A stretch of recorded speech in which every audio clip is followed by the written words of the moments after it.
Populism. Sometimes the political right were warning about the secularization of U.S. society. Well, it's gone far beyond secularization. It's something else now. It's not just secular. It's positively pagan. Welcome back to Issues Etc. I'm Todd Wilkin. Joining us to talk about the paganization of America, John Daniel Davidson. He's senior editor at The Federalist and author of the new book, Pagan America, The Decline of Christianity in the Dark Age to Come. John, welcome back. Thanks for having me. How does the survival of our system of government, and more particularly our rights, depend on the continued influence of Christianity?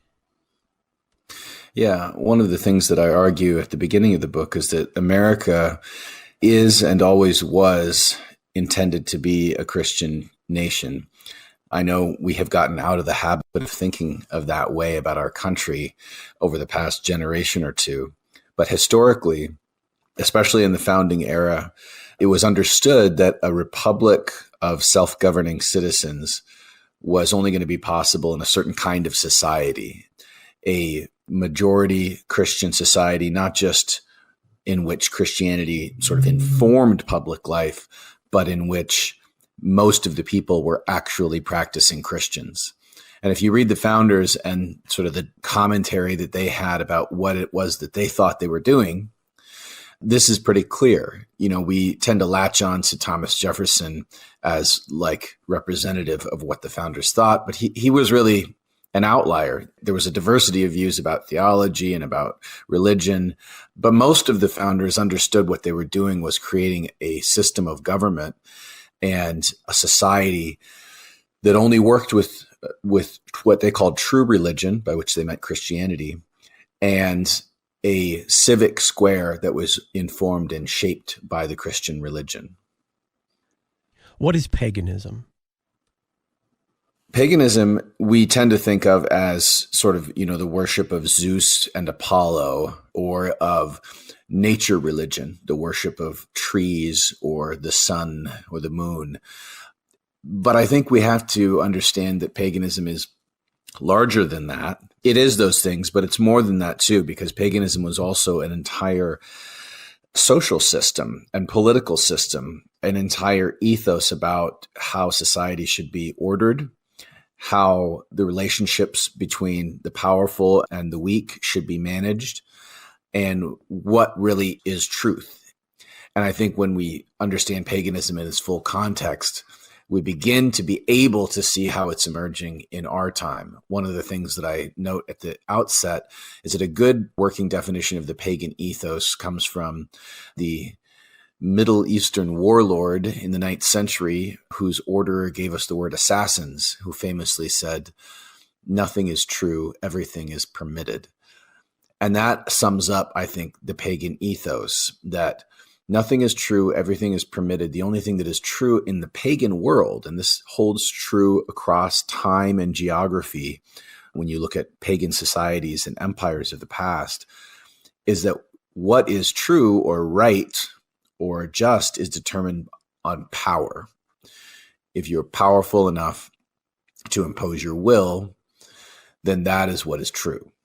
And that is what we have seen in the past. And what I argue is that that is going to emerge again in our time, that ethos, as Christianity declines and fades from public life. Talk about those past forms of paganism. How had they shaped both governments and societies?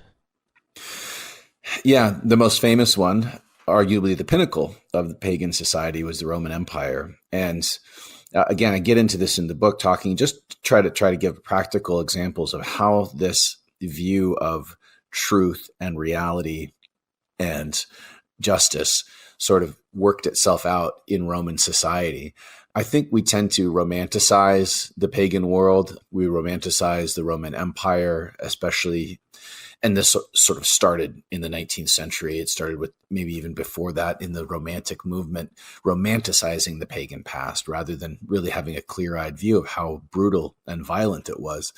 In the pagan empire, if you were a Roman citizen, a male Roman citizen of rank and stature, you could do whatever you wanted to almost anyone as long as they weren't your social equal.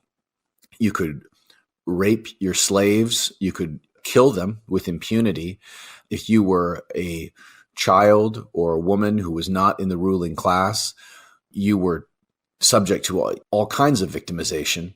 Sex slavery and the sex industry was huge in the Roman Empire. Men, women, and children. They didn't have any rights. They were viewed often as subhuman. So we need to be clear about what paganism was, right? And I target the Roman Empire here because it's easy enough to look at the Carthaginians, right, who sacrificed children, or the Aztecs who engaged in wholesale industrial human sacrifice, as really, really horrible. But we tend to romanticize Rome. We need to be clear that even in a quote unquote advanced pagan society, there's still this fundamental idea about power and society and justice prevailed to create a remarkably brutal society in which the powerful did what they wanted to the weak and the powerless, and that was considered just. How was the idea of religion as a purely private matter really, in many ways, the beginning of the end for Christian influence in the U.S.?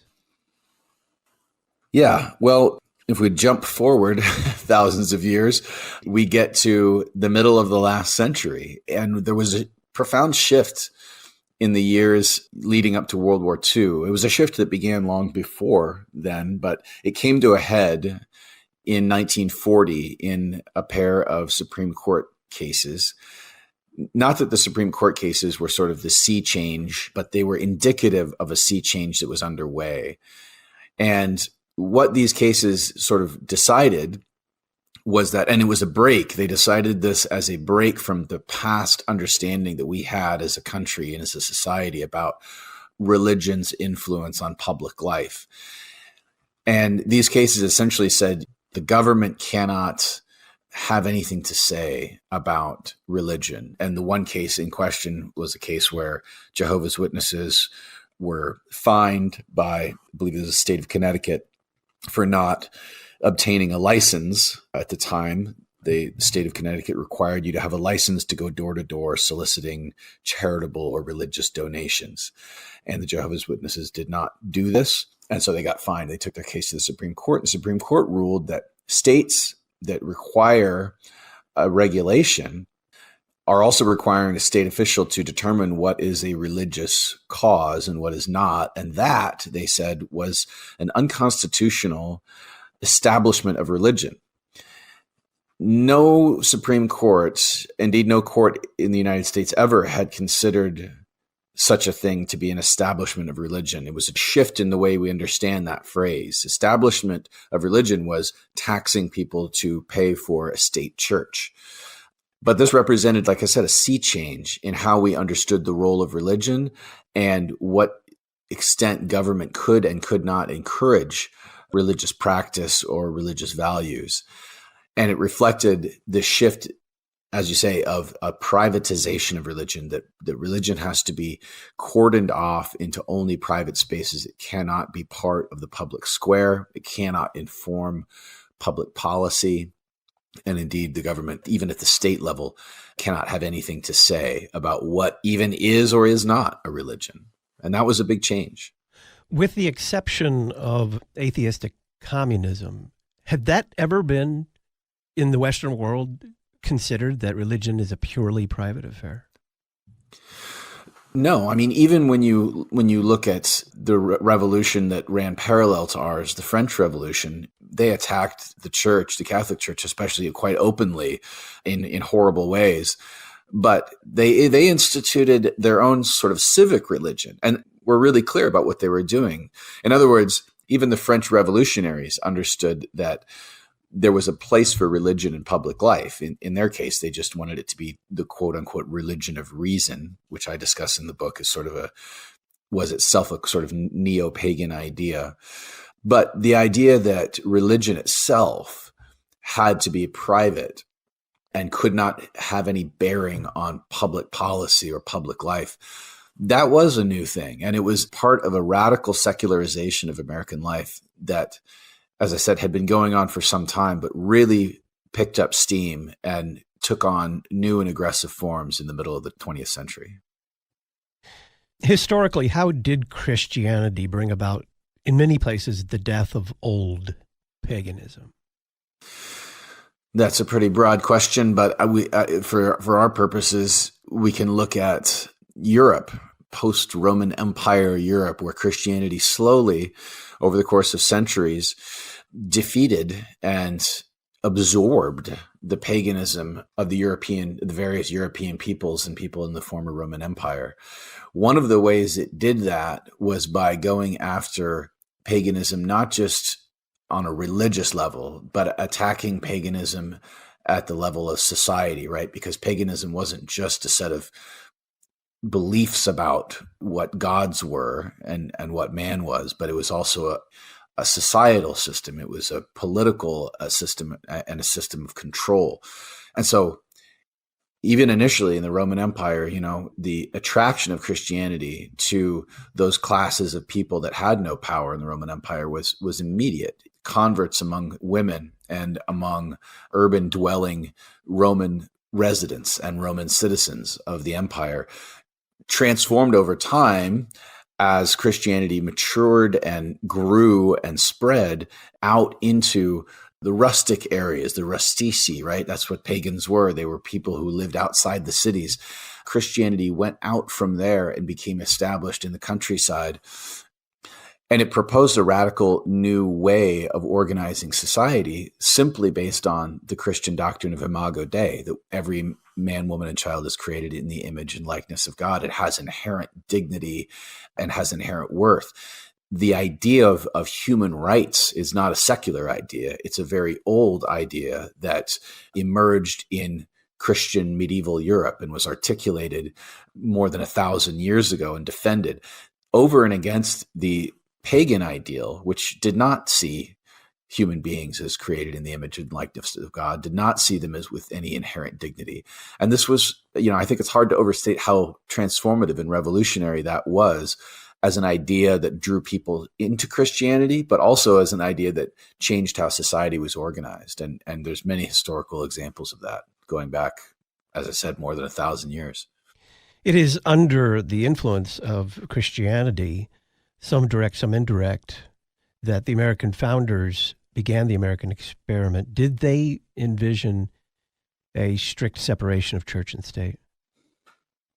No, they didn't. And this is a huge thing that we misunderstand and have misinterpreted today. I would argue some people have misinterpreted it intentionally.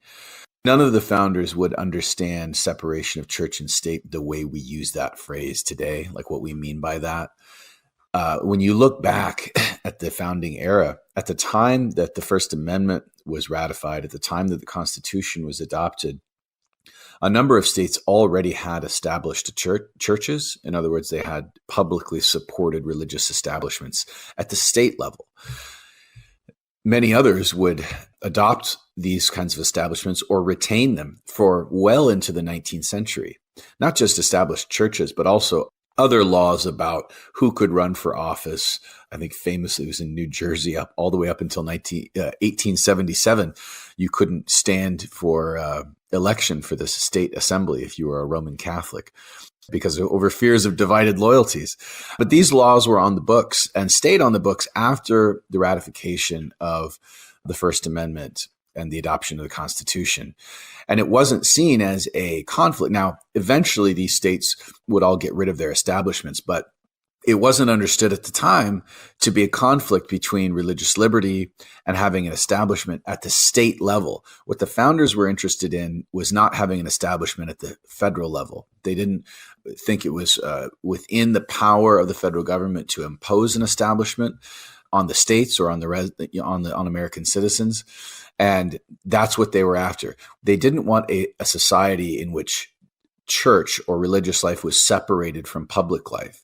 They wanted a non-sectarian nation. But in all of their pronouncements, even from George Washington right off the bat, their public pronouncements, their invocations, the laws that the early Congress passed, there's no indication that they saw this. In fact, one of the first things that the first Congress did was appropriate money for a congressional chaplain. They did this before they ratified the First Amendment. Now, how could a group of people who think there should be a separation between church and state also think that it's appropriate to use taxpayer dollars to pay for a chaplain for Congress? Right? So I think we've lost the plot on this whole separation of church and state idea, which I think was much more something that Thomas Jefferson believed and pushed for, but was not a widely held view among the founding generation. John Daniel Davidson is our guest. We're talking about the paganization of America. When we come back, many of those founders were not creedal Christians. Some of them were, but many of them were closer to deists. We'll see what he thinks about that.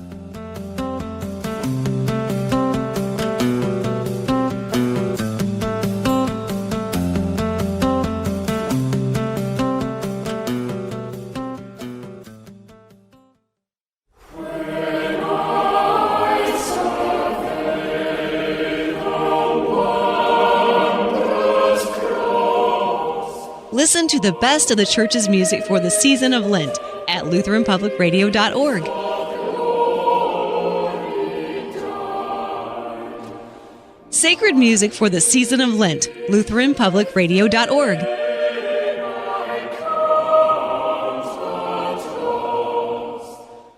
Hope for Healing, April 19th and 20th in Irvine, California, is a conference designed to address the issue of gender brokenness and more. Hope for Healing is for high school and college youth as well as adults. Join Y for Life and Lutherans for Life to find out what makes your body a good gift and what happens when gender is disordered. Learn more and register at yforlife.org. Hope for Healing, April 19th and 20th in Irvine, California. life.org. Contending for truth in an age of anti-truth. You're listening to Issues, Etc. If you continue in my word, you are truly my disciples, and you will know the truth, and the truth will make you free. Dr. Russell Dawn, president of Concordia University, Chicago. Indeed, the quest for truth is at the core of a university's purpose. The liberal arts, illuminated by the revealed truths of Scripture, are powerful for equipping students for a life of self-governance.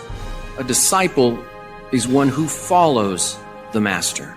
So what does it mean to follow Jesus? He said that it means to take up one's cross. The cross is thus the symbol of dying for others, of dying to self for the sake of serving others. And a life of service is a life well lived. Truth, freedom, vocation. Concordia University, Chicago. cuchicago.edu.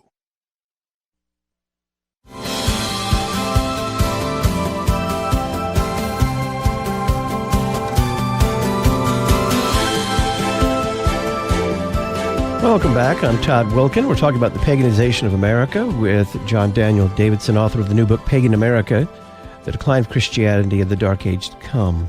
Before the break, you were talking about the founders and their kind of lack of views on the separation of church and state. How do you respond to someone who says that many of those founders weren't creedal Christians? Some of them were, but many of them were closer to deists. I think that despite their deism or how closely held their religious beliefs may or may not have been, with some of them it's hard to tell. George Washington, I'm thinking of especially, clearly had some sort of a religious faith, but he was very careful in his public pronouncements and even in his letters to avoid any hint of sectarianism. And I think it's because he understood, all these guys understood the potential danger of sectarianism in politics and in public life. All they had to do was look at Europe, where they'd had a century of religious warfare. They were trying to find a way out of that. But the deists, I think, understood that you still could not have the kind of society that they were proposing to organize, the kind of government that they were proposing, without a religious and moral people. And I think they all understood that religious and moral peoples were shaped by the Christian faith. They were not talking about Islam. They were not talking about Buddhism when they talked about capital T, true religion. They were talking about Christianity. And I think even those who were deists who may not have been creedal Christians, as you say, would understand the need for a robust creedal Christianity in order to sustain the new republic. How did the Industrial Revolution eventually bring about a shift in the place of Christianity in American life? Well, the Industrial Revolution brought about a transformation, not just in the religious life, but in almost every area of life imaginable. One of the ways that it did this was by breaking up communities that had been sources of religious solidarity, had been sources of physical sustenance, and drove people to cities to work in factories. And this transformed the United States. Indeed, it transformed much of the world. But it began a process of rupture that would continue with a series of events, some of them massive wars. Even the Civil War took place right on the cusp of the sort of the first industrial revolution in the United States. World War I coincided with a time of great industrial upheaval, with the concentration of agricultural operations and, again, the movement of people into cities. And again, in World War II. So these things did transform American life. It uprooted people from their traditional communities and put them into new contexts. It also brought massive new numbers of immigrants with different religious traditions into the United States. And it began kind of a process of secularization, as we mentioned earlier, that would manifest itself around the middle of the 20th century in these new ideas about what the role of religion really was. And I think that you can't separate these ideas about what the role of religion is and should be in public life from the way of life of a people. And by that, I mean a primarily, prior to the Industrial Revolution, an agrarian way of life. Most Americans lived in rural areas on farms, and that was how they sustained themselves. And when you rip all that out and you usher in a radically new way of living for a people, it's going to change how they understand really basic things about society, how it should be organized, about the relationship between the citizen and the government, and the role of religion in the life of the nation. And that's what we saw during this really tumultuous time in our history. You described some of it earlier, but legally, how did governmental neutrality on religion ensconce itself? This was part of what I was referring to in these Supreme Court cases that began cropping up in the 1940s, and they would continue with some intensity in the 1960s and 70s, famously, ruling that prayer would not be allowed in public schools and Bible reading would not be allowed in public schools. The idea that the government had to treat all religions as the same, by which they meant it had to be neutral on the question of religion. It could not sort of seem to endorse one religion over another, but it stemmed from this idea that the government has no interest in religion and that public life needs to be quarantined from the religious life of the people. And that was an idea that took its earliest forms, as we said earlier, in saying, well, the state welfare office isn't competent to even say what is a religion and what isn't, what is a religious cause and what isn't a religious cause, because the government has to be completely neutral, has to be completely agnostic about religious matters. This was where we first started seeing that phrase from Thomas Jefferson, the separation, a wall of separation between church and state. Started seeing that phrase in Supreme Court opinions. This was not how those questions had been adjudicated up to this point in our history. There had been a number of religious liberty cases where the question about the government, whether federal or state's role in religion, was at issue. And those questions up until the 1940s were decided on a kind of case-by-case basis, where the interests of the government and the interests of the citizens who were seeking redress from whatever government regulation was in question, those interests were weighed and balanced